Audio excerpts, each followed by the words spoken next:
While we look to hospital staff and healthcare workers to protect us physically and help us feel better, but what about spiritually and emotionally? We welcome now Reverend Sandy Rector. She is with GBMC Spiritual Support Services. Welcome. Thank you for having me, Elsa. I'm glad to be here. So tell me a little bit about the role of a hospital chaplain. What exactly do you do? Well, as a chaplain, my primary call is to come alongside patients and families.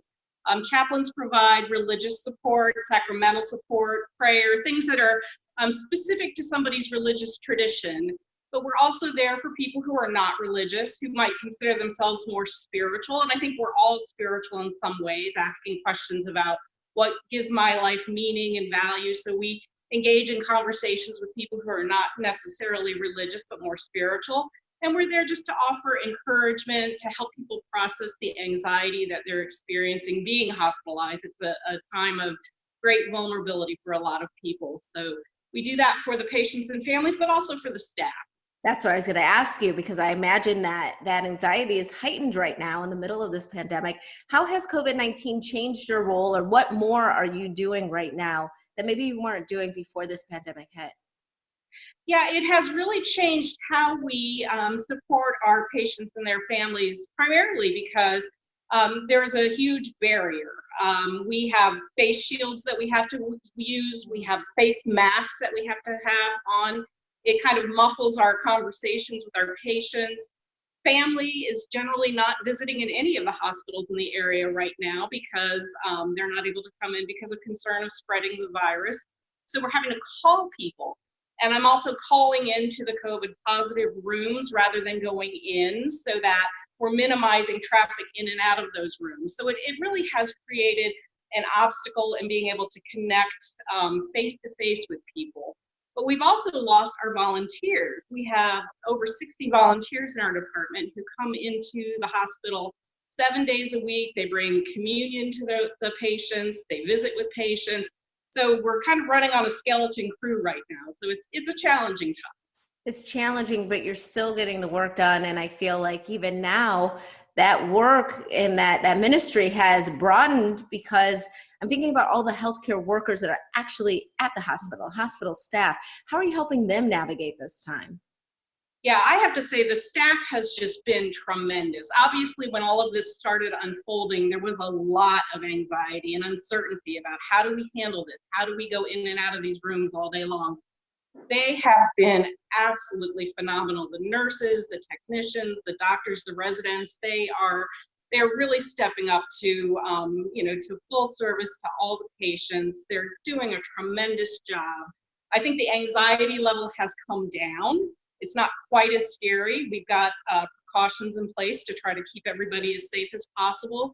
They're being phenomenal. So we're just there to be a listening ear for them, let them kind of vent or process any concerns that they have. But they are amazing. They really are. What you hear about everyday heroes, they truly are. Absolutely. And sometimes that's all you need, is just someone to listen for you to get it out so that you can continue on with Exactly. So I want to end with you, but I want to also ask, how do you have any tips just for the layperson about how to navigate this time spiritually, emotionally, and if you could leave us with a good word as well, that would be helpful. Yeah. Well, I actually had a sermon in the church that I worship in a few weeks ago. Reverend Stephanie preached about how we have our life story and how we can be victims, we can be heroes, or we can be learners. And I think when we look at this situation that we find ourselves in, of no choice of our own, we're on this journey together, but we're all on different paths. We don't want to be on it, but we are. I think it's really healthy to acknowledge where we feel like we're a victim. Perhaps we've been furloughed. Perhaps we're pulling our hair out because we've got 3 kids at home and we're trying to work from home and the Zoom calls are being interrupted. Maybe we don't know where we're going to get our next meal.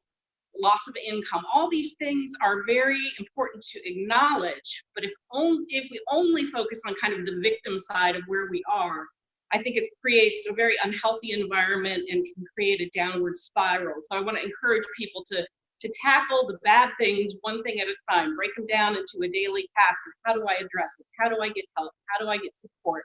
Who can I connect to? Mhm.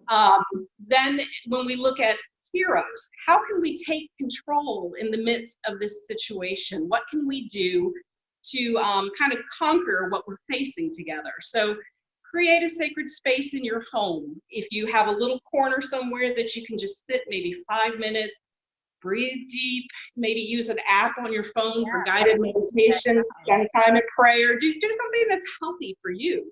Go out for a walk, make sure you have your mask with you just in case you encounter Absolutely. people. And the last Um, part about learning.